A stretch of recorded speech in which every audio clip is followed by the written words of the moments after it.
is Hollywood and CBS presenting Forecast Number 4. Herbert Marshall, directed by Alfred Hitchcock in the first program of a proposed new series entitled Suspense.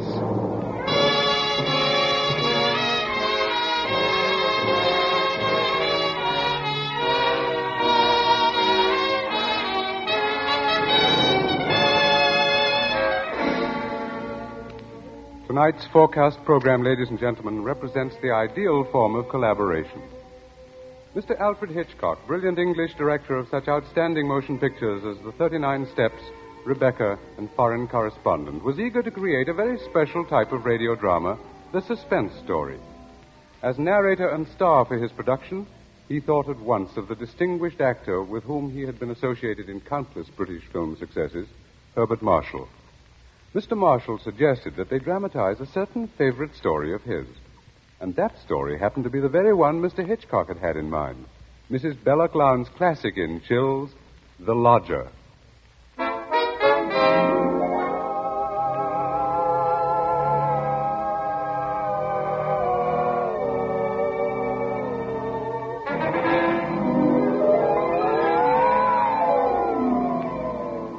The Lodger is a work of fiction which springs from recorded fact.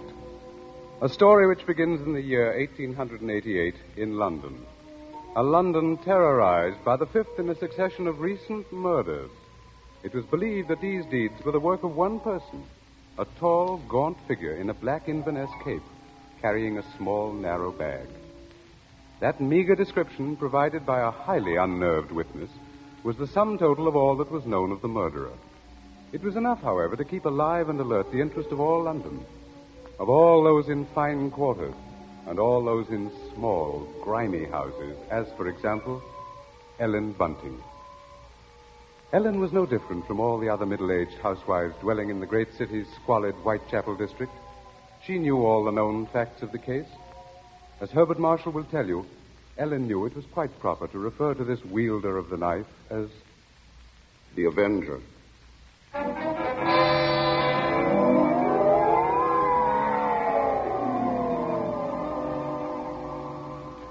Of course, Ellen Bunting was far more concerned with her personal problems than with thoughts of the Avenger. Yet the case of that strange, elusive killer quite often forced all other matters from her mind. There was that mad, meaningless scheme he seemed to follow. All his victims, for example, had been women. All had been young, attractive, and, oddly enough, blonde. But Ellen could no more understand the motive for his brutal slashings than could the police. This night, she and her husband, Robert Bunting, sat before their fireplace reading the newspaper account of the latest murder. The Avenger had struck again.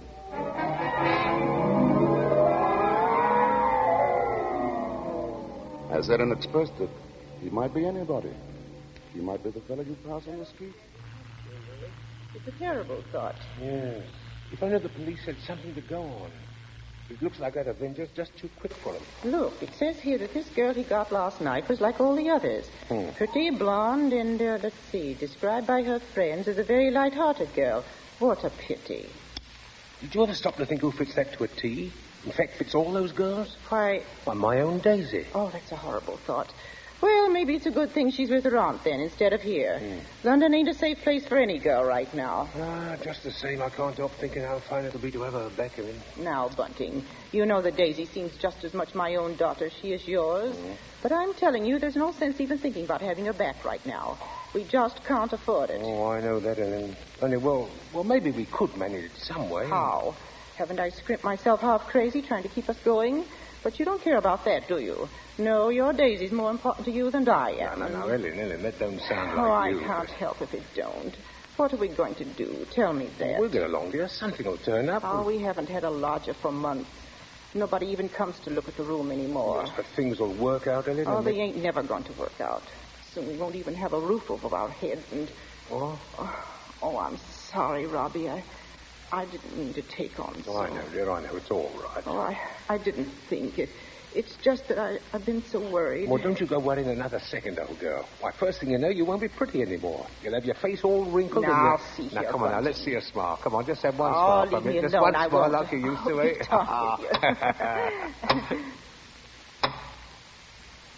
And who do you suppose that could be? Awful late for visitors. Bunting, do you think it could be somebody looking for rooms? Well, it might be. Want me to go to the door? No, I'll go. Oh. You just stay here. Yes, all right. Now, be sure you get a good look at the weeds before you let them in, dear. Oh, I'm coming. Oh, I do hope it's...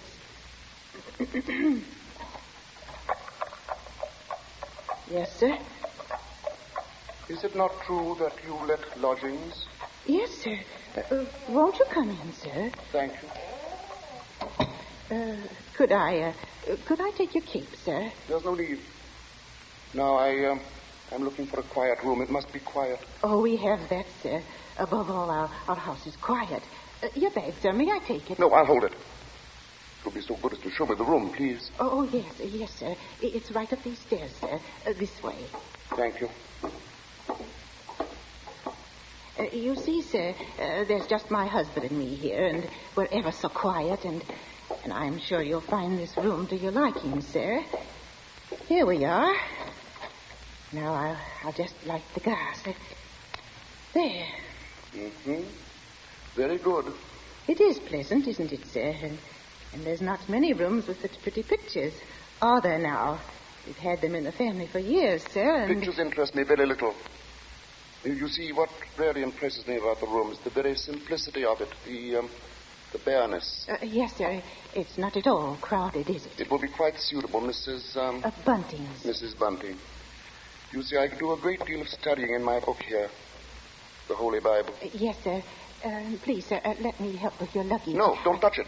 Oh, but I only wish to... Oh, you only wish to help, of course. You must forgive me, Mrs. Bunting. It's just that I'm so very weary. Of course, sir. He bringeth them to their desired haven. Beautiful words, Mrs. Bunting. Indeed they are, sir. And now at last I have found my haven of rest. Yes, sir. Then you'll be taking the room. Let us see now. What are you going to charge me? With attendance, mind. I shall be staying in most of the time, and I shall be wanting meals. Oh, we can see to that. Then does 30 shillings a week suit you? 30, why, yes, sir. Yes, sir, that will be quite all right. Good, and I shall pay you in advance. My name is Sleuth, Mrs. Bunting. Mr. Sleuth.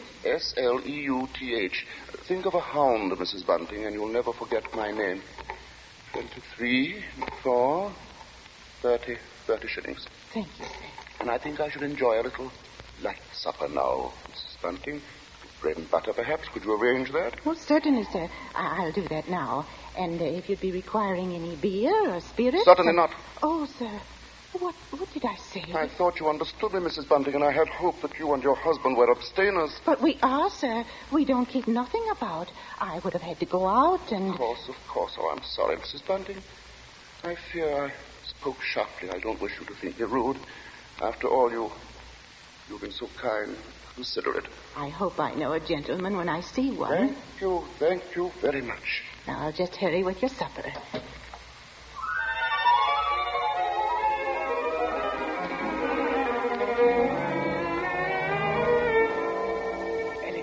Ellen, did he take the room? No, don't bother me now. I have to get him some supper. What did you mean? Come to the kitchen where he won't hear us. He took it, Ellen? Yes, He took the room? Yes, we're all right now. Look, 30 shillings. A week in advance. Oh, it's wonderful. Wonderful. And Ellen, do you see what this means? Yes, you can have Daisy now. Yes. Here, Bunting, warm that teapot and put some tea leaves in. Righto. Yeah, do you know something, old girl?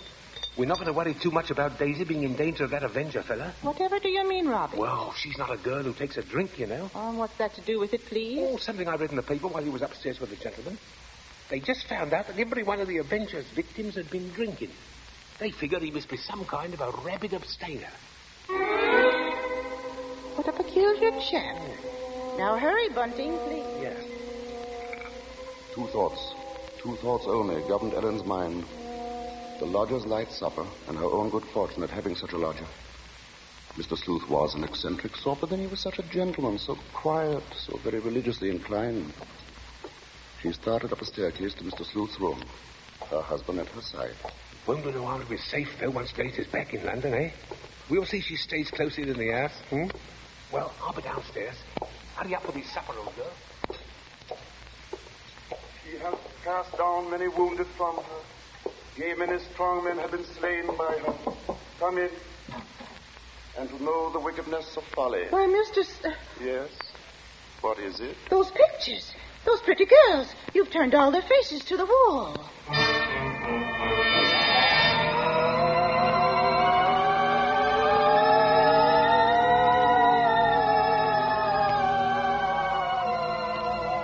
And that maneuver, that strange action, was the beginning of Ellen's concern.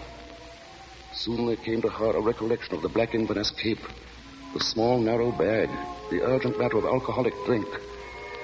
And these details began to shape themselves into a pattern which grew more disturbing with each passing hour.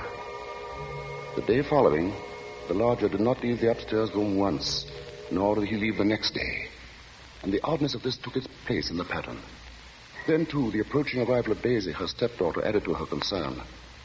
On the second night, her sleep was restless with vague, horrifying images.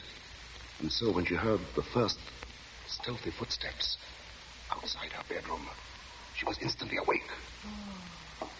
Tensely, she followed those steps down the stairs, down the hallway.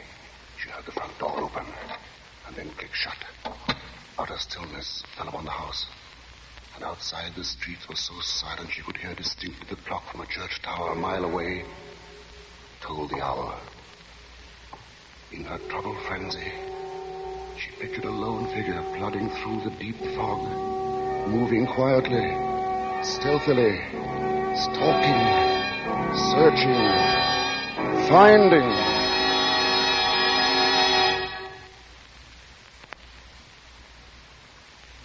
When, soon after she heard the lodger return, she sought to quiet the horrible dread which had possessed her.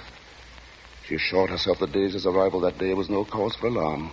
Now she reasoned, how could there be anything really evil about so religious a gentleman as Mr. Sleuth? But for her there was no more sleep, merely a tormented state of half-consciousness, a state which suddenly dropped from her shortly after daybreak.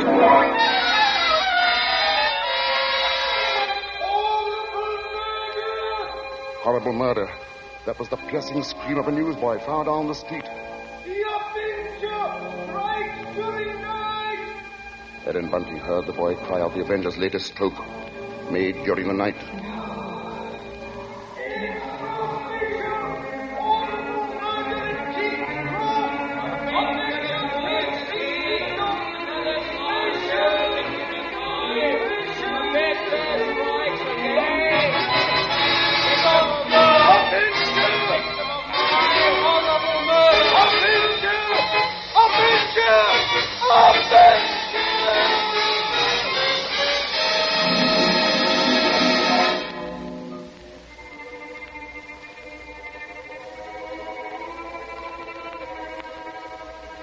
Ellen's first glimpse that morning of the grey-faced lodger brought the sleepless night's warm terror full to the surface. But on the next instant, she saw the pitiable, helpless weariness in his eyes, and curiously the terror began to pass. She found that she was hoping desperately that her fears were unfounded. Earlier, she had determined to tell Bunting of the awful convictions in her mind. Now, however, she felt she must be certain before she spoke to a soul. She knew there was one thing she must examine. That was the lodger's single piece of luggage. She'd thought of it often. What could it hold? Not much in the way of clothing, surely. It was too small, too narrow. It was more like a case.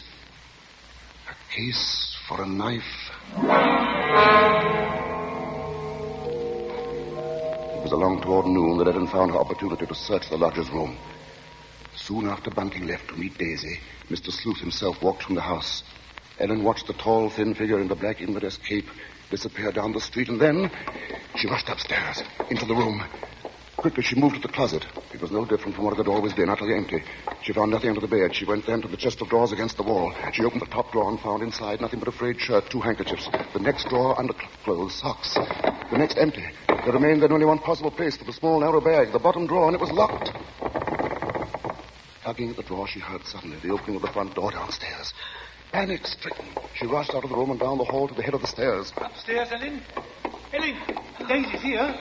Oh, Mother Ellen, it's so good to see you. And well, whatever's the matter? Yes, you've gone quite white. Oh, well, I'm all right. I wasn't expecting you so soon. Oh, you don't know how fine it is to be back, Mother Ellen.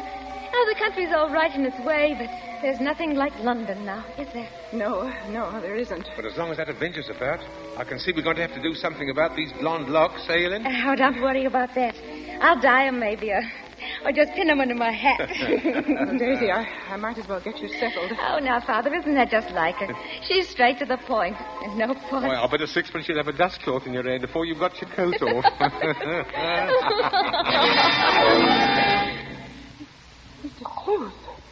Mrs. Bunting, I see my door is open. Oh, we were just leaving, so we... Does this mean that all of you have been in my room? Oh, not at all, sir. What must I do? Keep it locked? But you see, sir, I was just tidying up a bit, and Mr. Bunting, he brought his daughter up, sir. She just arrived. This is Daisy, sir. Pleased to meet you, sir. She's been away for quite a long while, you see, Mr. Sleuth, and that's why we're a bit excited, you might say. Yes, you must have been surprised when you came in, hearing us laughing and carrying on that way. Yes, I must say I was.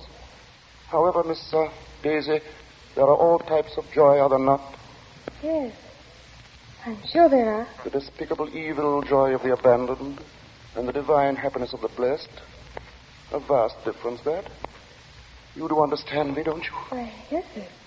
Yes, Mr. Sleuth. I devoutly hope so, Miss Daisy. Nowadays, there are so very few young women like yourself who do. In fact, I all but despaired ever of finding one. If you'll excuse us now, sir, we'll be getting Daisy's things put away. Of course, Mrs. Bunting, and I must be getting to my room. Believe me, Miss Daisy, it's been a revelation to meet you. Oh, thank you, sir. I'm sure we shall have much to discuss. He's a queer one, all right. But such a gentleman, isn't he?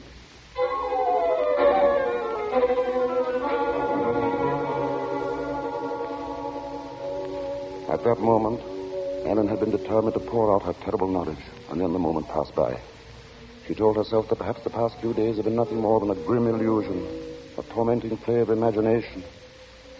She would wait then until she had attended the coroner's inquest into the last Avenger murder. There, perhaps, she could hear evidence to disprove all her fears, to assure her there was no earthly harm in Daisy being so near the lodger. This was her gravest concern now, for on the next day, Mr. Sleuth made it a point to see the girl more than once. And fearfully, Ellen saw that Daisy welcomed his visits. As Ellen was preparing to step out to the inquest, she heard once more the voices of her stepdaughter and the lodger coming to her through the kitchen door. She hesitated before entering. Tense. Strangely apprehensive. I do believe, Mrs. Sleuth, I've never known a gentleman with such funny ideas. Oh, Mother Ellen, you should hear what Mr. Sleuth was just saying. Perhaps, Daisy, you would excuse yourself and... He thinks people, and especially girls, should spend all their time praying. I sought to explain, Mrs. Bunting, that all women are placed on this earth filled with evil. They therefore must struggle constantly to find the paths of righteousness. Why, Mr. Sleuth, you mean a girl's not to enjoy life at all? Not to have fun? Frivolity, my child, is the devil's breeding ground, and all his implements are there. Temptation, pleasure, wine. Oh, that's crazy. Well, there's nothing I like better than a glass of wine, and I'm... You drink. She didn't know what she was saying, Mrs. Sleuth. Just a child, and Daisy, you'd better go now. But I didn't say nothing wrong. What's the harm in a glass of wine? She lieth in wait as for a prey, and increaseth the transgressors among men. Well, I don't know what you mean. I never heard such nonsense. You call Holy Scripture nonsense? So what I prayed against is true. You are beyond salvation. That's not so. I'm a good girl, I am, and I won't have you saying that. Daisy, go into the front room. Quite all right, Mrs. Bunting. I must be going upstairs anyway. I'm used to being misunderstood, you know. People never realize that my efforts are simply for the greater good of humanity. Of course, sir. And that the power on high will direct my hand toward the expulsion of all evil. Daisy, listen to me. Yes? I've got to tell you about... About what, Mother Ellen? Nothing. I've got to go out for a while now. I'll be back.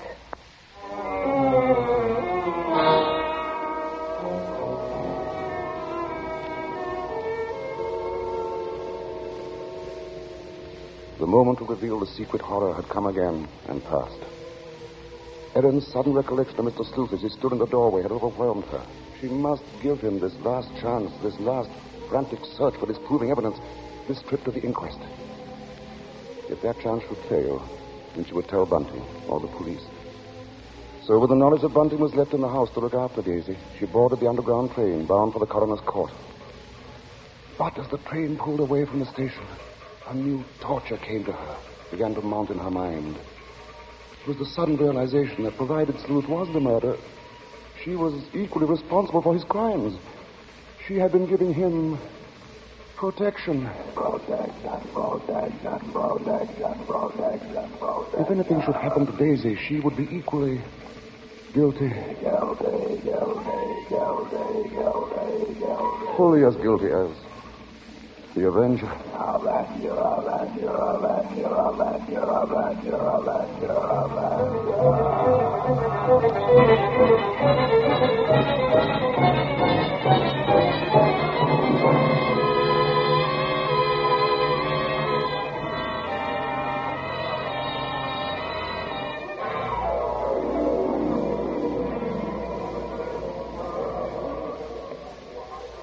Ellen, seated at the rear of the small but crowded inquest room, listened to each of the witnesses as they were called. And from one of them she found the first hope she had known for many days.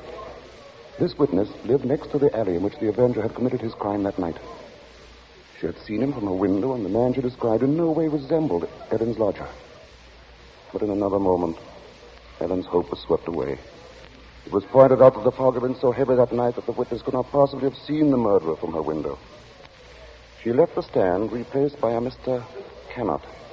This elderly gentleman was certain that he had not only seen, but talked with the Avenger. It was in Regent's Park, he testified, only a few moments before the murder, Mr. Coroner, when I saw him. He was quite a tall man, very gaunt-looking, and carrying a handbag. A handbag, you say? Yes, a small, narrow one. Just such a bag, I might add, as might contain a knife. As Ellen heard these words, the tension which had been mounting up within her became almost unbearable. Rigid with horror, she gripped the arms of her chair. She heard the coroner. I shall have to ask for more order in the court. And now, Mr. Kenneth, I understand you heard this man speak. Oh, yes. He had a rather high, hesitating voice. An educated man, I would judge, but quite mad. What do you mean by that? Well, as he emerged from the fog, he was talking aloud to himself. Believe me, sir, he was reciting scriptures from the Bible.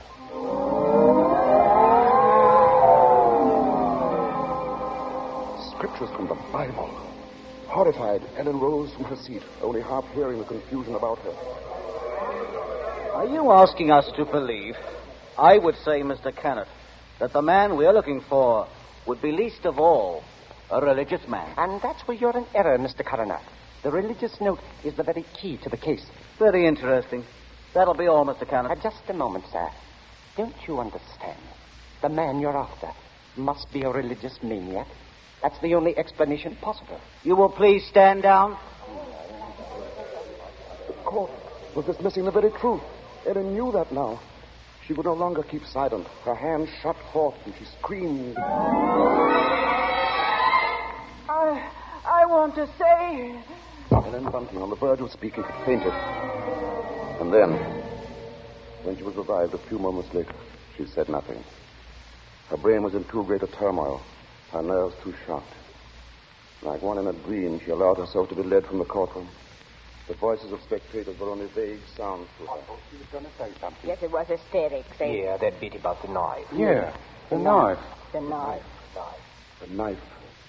As Ellen Bunting proceeded homeward, the remarks from the spectators remained in her mind. She heard them over and over. That bit about the knife. Just such a bag as might contain a knife. We'll see she stays close in the house, eh? No harm in being safe. Direct my hand toward the expulsion of all evil. Expulsion of all evil. What's the harm in a glass of wine? I didn't say nothing wrong. As Ellen neared her neighborhood, her dread increased. With each moving footstep, the grip of terror grew tighter about her. She moved faster. Before she was in time, she was 2 streets away from the house. Then one. Then she saw Bunting. Sharply, like the thrust of a knife, she realized what this meant. Daisy was left alone with the lodger.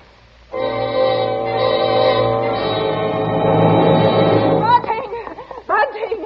Helen, what is it? Oh, Bunting, tell me, Bunting. Where's Daisy? Where is she? I say, where? Why, at home. Oh, listen to me. Try to understand. Sleuth is the Avenger. What are you saying? Oh, Lodger, he's the Avenger, Bunting. Oh, but there's no time for that. Daisy's in danger. Hurry! Hurry! Yes. Daisy! Daisy!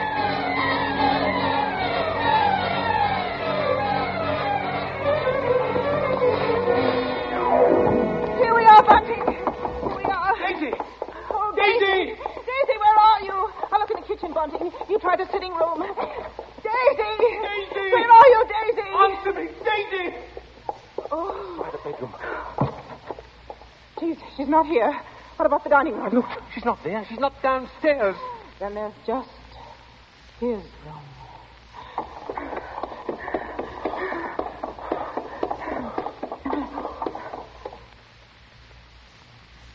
Go on. Open the door.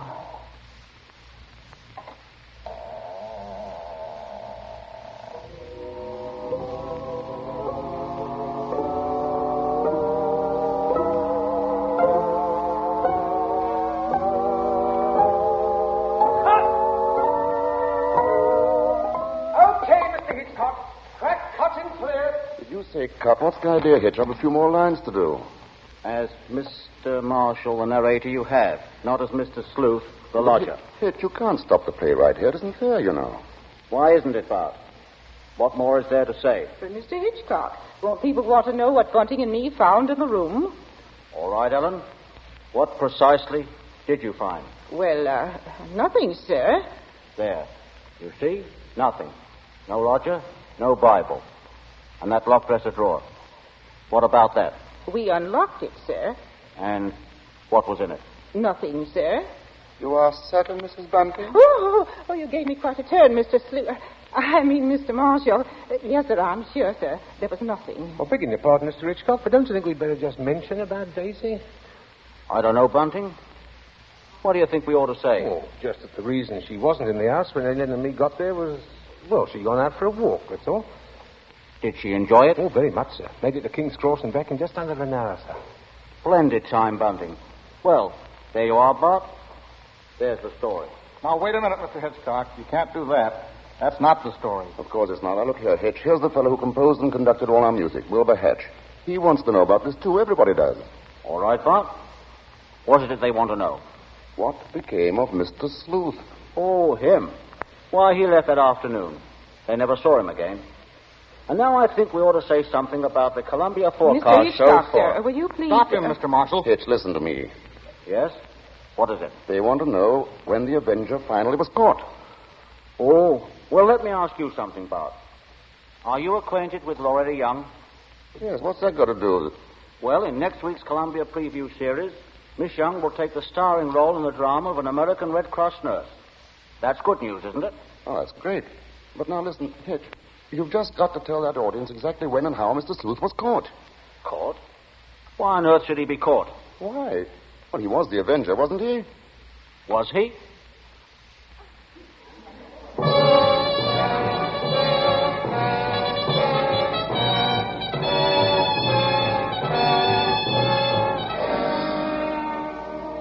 Your guess, gentle listener, is as good as ours. Even Mrs. Belloc Lowndes, who wrote the novel, isn't entirely sure. For his masterful direction, our thanks to Alfred Hitchcock, whose latest pictures are David O. Selznick's Rebecca and Walter Wanger's Foreign Correspondent. For his superb characterization of Mr. Sleuth, our thanks to Herbert Marshall.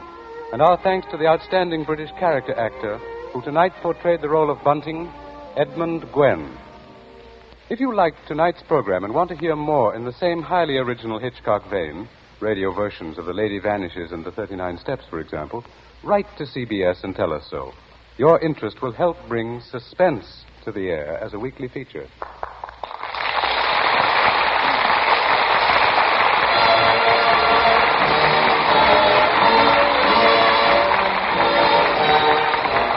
Forecast next week presents from Hollywood, Loretta Young in Angel, first of a proposed series based on the adventures and the romance of a typical Red Cross nurse.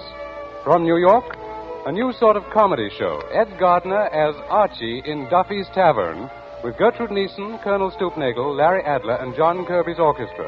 Don't miss Forecast at this hour next week.